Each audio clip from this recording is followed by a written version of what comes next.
should take it slow.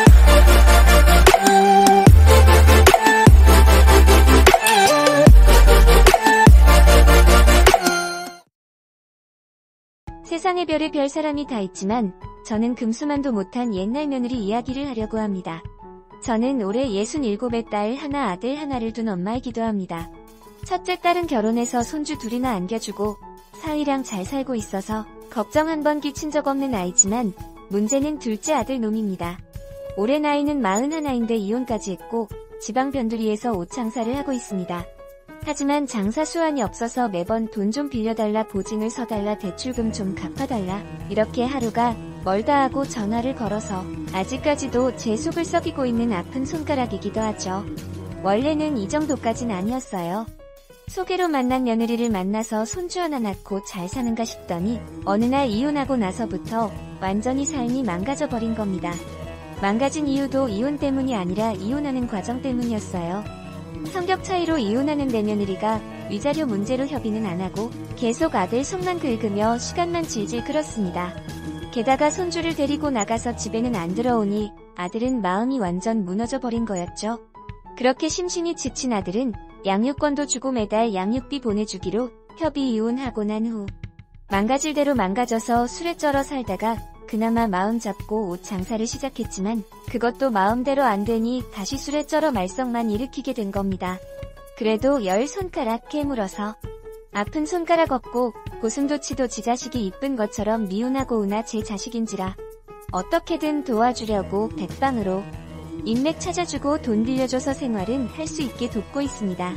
하지만 이게 다 며느리 때문이란 생각도 들고 한편으론 전생에 내가 무슨 업보가 있어서 이러는 거라며 절에 가서 기도도 드렸습니다. 근데 아들놈 문제로 오랜 시간을 신경 썼던 것이 쌓이고 쌓여서 그런지 언젠가부터 몸도 찌뿌둥하다가 점점 골치도 띵하고 가슴도 답답해지더군요. 그래서 병원에 갔더니 병명이 화병이라는 겁니다. 얼굴이 새빨개지면서 뒷목 잡고 쓰러지거나 목에 핏대가 서야 화병인 줄 알았는데 저처럼 지속적으로 신경을 쓰면 화병이 나타날 수도 있다고 의사 선생님이 말씀을 하시더라고요. 도대체 왜 그럴까? 생각해보니 둘째 문제 때문인 것 같았습니다. 그렇다고 다 큰 아이에게 이래라 저래라 할 수도 없고 어차피 말을 들을 아이였으면 저렇게 살지도 않을 거란 생각에 내 스스로 마음을 수련하고 자충이 생활을 갖기로 했습니다. 친구에게 이야기를 했더니 산악회가 최고 좋다고 하더라고요. 몸도 건강해지고 산 정상에 올라가면 기운도 얻고 잘하면 멋진 남자들도 만날 수 있다는 겁니다. 사실 남편을 병으로 먼저 떠나보내고 아이를 잘 키우는 데만 신경 썼지 제 몸 하나 꾸미는데 이런 한 푼 써본 적도 없거든요. 근데 아이들도 다 컸고 손주도 봤으니 이제 사는 낙도 없는데 남자도 만나보면 좋겠다 생각도 들었습니다. 그래서 친구가 소개해준 산악회에 가입을 했죠. 처음엔 혼자 가는 게 쑥스러워 망설였는데 어찌나 잘 대해주고 친절한지 점점 닫혔던 마음의 문이 열리더군요. 게다가 규칙적으로 운동도 하고 또래 노인들과 대화도 나누니 정신도 맑아지고 답답하던 가슴도 확 풀리는 느낌이었습니다. 그러다가 자연스레 김영감님과 친구처럼 지내게 되고 알콩달콩 막걸리도 한잔 나누게 되니 산악회 모임은 제 삶의 전부가 되더군요. 산에 가지 않는 날에도 따로 모임을 갖게 됐고 김영감님하곤 젊은이를 흉내내며 극장도 가고 맛집도 다니며 데이트도 즐기 주변에선 잘 어울리는 한 쌍이란 말도 해주더라고요. 이게 사는 맛이구나란 생각이 들 만큼 행복한 순간들이었습니다. 근데 좋은 일이 생기면 그만큼 나쁜 일도 생기는 게 인생의 법칙이잖아요. 어느 날 신입회원으로 40대 여자가 들어왔는데 세상에나 아들이랑 이혼한 며느리인 겁니다.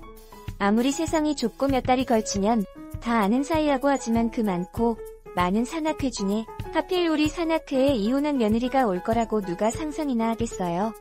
근데 보통 사람 같으면 저를 보고 산악회를 탈퇴할 만도 한데 며느리는 저를 아는 척도 안 하고 마치 처음 본 사람처럼 안면을 싹 바꾸고 매번 모임마다 나와서 영감님들에게 아버님 하며 꼬리를 살랑살랑 흔드는 겁니다. 세상에 우리 아들한테도 안 하던 온갖 교태를 부리며 남자들에게 꼬리를 치며 호호거리는 꼴이 정말 속 뒤집어지더군요. 우리 아들 인생 망쳐놓고 양육비 따박따박 받아 먹으면서 팔자 좋게 살았는지 얼굴엔 기름이 좔좔 흐르는데 정말 꼴보기 싫어 죽겠더라고요. 그래도 어쩌겠습니까? 어차피 이젠 남남이고 그렇다고 사람들 앞에서 제가 이혼한 내 며느리다, 이렇게 말할 수도 없는 노릇이니까요. 그냥 우연의 일치려니 생각하고 모임 활동을 이어나가는데 사람 마음이 그리 쉽게 넘어가지질 않는 겁니다. 다른 영감님들 앞에서 아버님 아버님 이러면서 콧소리 내고 친하게 지내던 할머니를 옆에서 엄마 엄마 이러면서 팔짱을 피며 딸 노릇을 하는 걸 보니 정말 가관이더군요. 며느리였을 땐 명절 때 어슬렁어슬렁 뒤늦게 와선 고개 빳빳이 들고 어머니 저희 집에선 제사 안 지내서 전 부치고 제사 음식 같은 거 못해요 이러던 아이가 산악회 어르신들 앞에선 친딸보다 더 살갑게 애교를 부리는 꼴을 보니 정말 기가 찰 노릇이었습니다. 모르는 척하고 며느리 정체를 확 까발려버릴까 생각도 했지만 괜히 누워서 침 뱉기 같기도 하다가도 며느리가 김영감님 옆에서 꼬리 치는 걸 보면 피가 거꾸로 솟는 느낌도 들고 제 마음이 하루에도 수십 번은 오락가락 하더군요. 산악회 영감님들은 싹싹한 여동생이 들어왔다며 칭찬하고 할머니들도 잔심부름해주는 며느리가 친절하다며 좋아하더라고요. 한마디로 저만 홀로 외딴섬에 있는 기분이었습니다. 계속 그 꼴을 보게 되니 홧김에 몇 주간 모임에 나가지도 않고 김영감님과도 자연스레 연락을 끊게 되었죠. 괜히 연락을 주고받으면 저만 상처 입을 것 같더라고요. 근데 도저히 잠이 안 오는 겁니다. 왜 산악회에 와서 저렇게 살갑게 구는 걸까? 무슨 꿍꿍이일까? 궁금해서 아무것도 손에 잡히질 않는 겁니다. 그래서 아들에게 며느리 소식을 넌지시 물어보니 요즘 조그마한 중소기업을 다닌다는 것 외엔 제대로 아는 게 없다고 하더군요. 하긴 헤어진 마당에 일일이 소식을 아는 것도 이상하겠다 싶어 마음을 단단히 먹고 며느리에게 전화를 걸었습니다. 도대체 산악회에 나오는 이유가 뭐냐고 물었죠. 그랬더니 기다렸다는 듯이 어머니, 아니 이젠 산악회 선배님, 이젠 남남인데 너무 맹몰차게 그러지 마세요. 산이 좋아서 가입했지 무슨 이유가 있겠어요. 그냥 모르는 척 지내면 서로에게 상처도 안 되고 제가 심부름도 도우면서 잘 지내면 좋잖아요. 안 그래요? 이렇게 따박따박 말하는데 정말 기기가 차더군요. 계속 다닐 거냐고 물어보니 자기는 계속 산악회에 나갈 거라고 말하며 전화를 끊더군요. 화병이 다시 생기기는 기분이더군요. 어차피 남남인데 신경 쓰지 말자. 수백 번을 속으로 다짐하고 또 다짐했지만 근데 사람 마음이 말처럼 쉽게 바뀌나요? 아무 일 없는 듯이 다시 산악회에 가려고 해도 마음이 꽉 막히고 답답해지면서 며느리 얼굴이 떠오르더군요.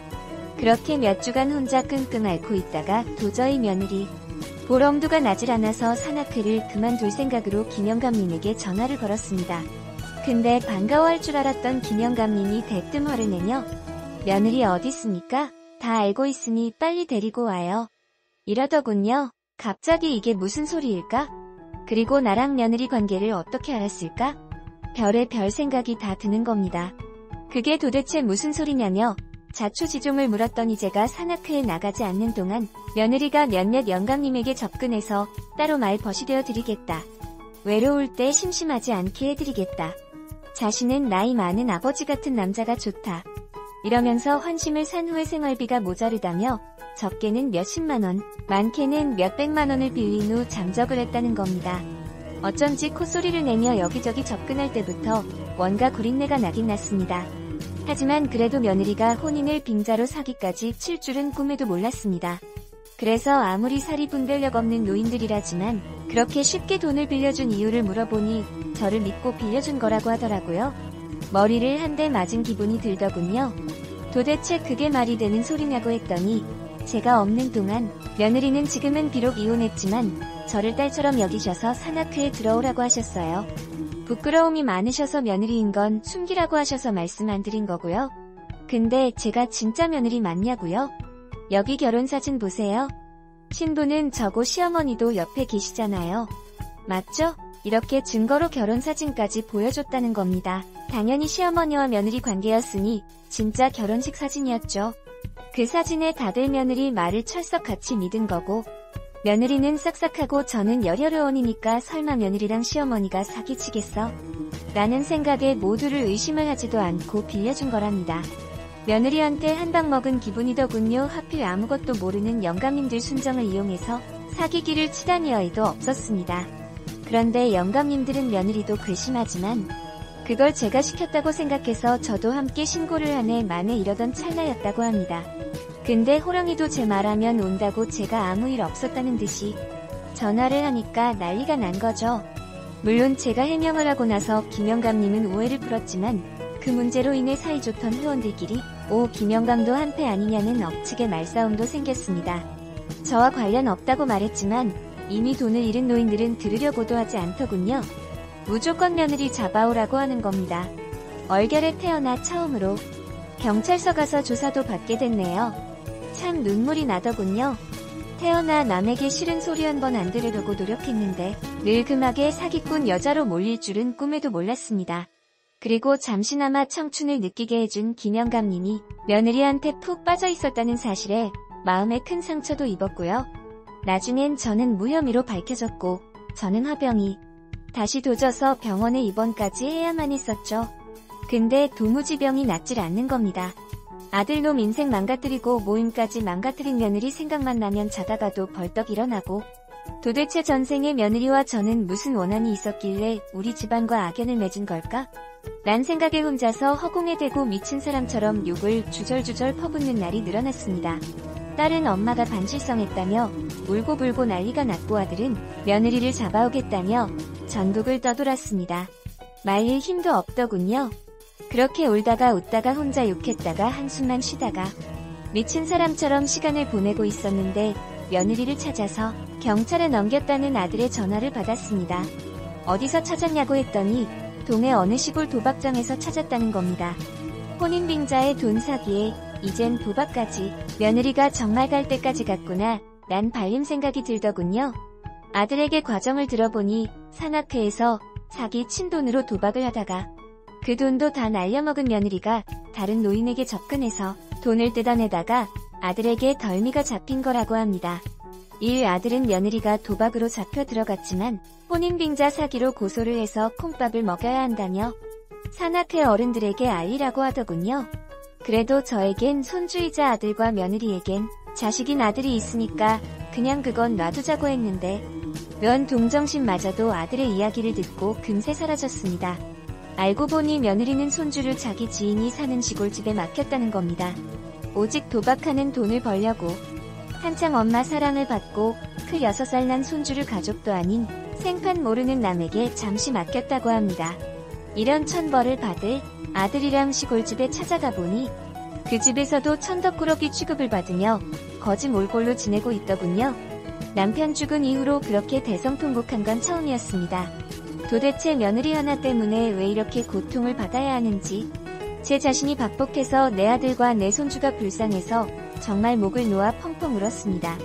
기분 같아선 며느리를 어떻게 해버리고 싶었지만 저마저 이성을 놓으면 큰일 날 것 같아서 가슴에 참을 인을 수만 번은 새기며 참았지요. 후에 들은 이야기지만 며느리가 사기를 친 것도 우리 산악회가 처음이 아니었고 저를 보고도 산악회를 떠나지 않은 것은 이미 산악회를 먹잇감으로 삼고 있던 터라지 계획대로 착착 진행했던 거라고 합니다. 그 말을 들으니 치가 떨리더군요. 그래서 산악회 회원들에게 연락해서 혼인빙자로 고소도 해놓은 상태고 며느리는 재판 중에 있습니다. 경찰 말로는 아무리 좋은 변호사를 구하더라도 몇 년은 교도소 밥을 먹을 것 같다고 하네요. 제가 심판하지 못하면 법의 심판을 제대로 받게 해주렵니다. 그리고 세상 좋은 것만 봐야 할 손주는 당분간 우리 집에서 아들과 함께 키우려고 합니다. 그동안 며느리에게 받지 못한 가족의 따뜻한 마음을 듬뿍 안겨주려고요. 이젠 행복만 우리 집안에 가득 차길 진심으로 바랍니다.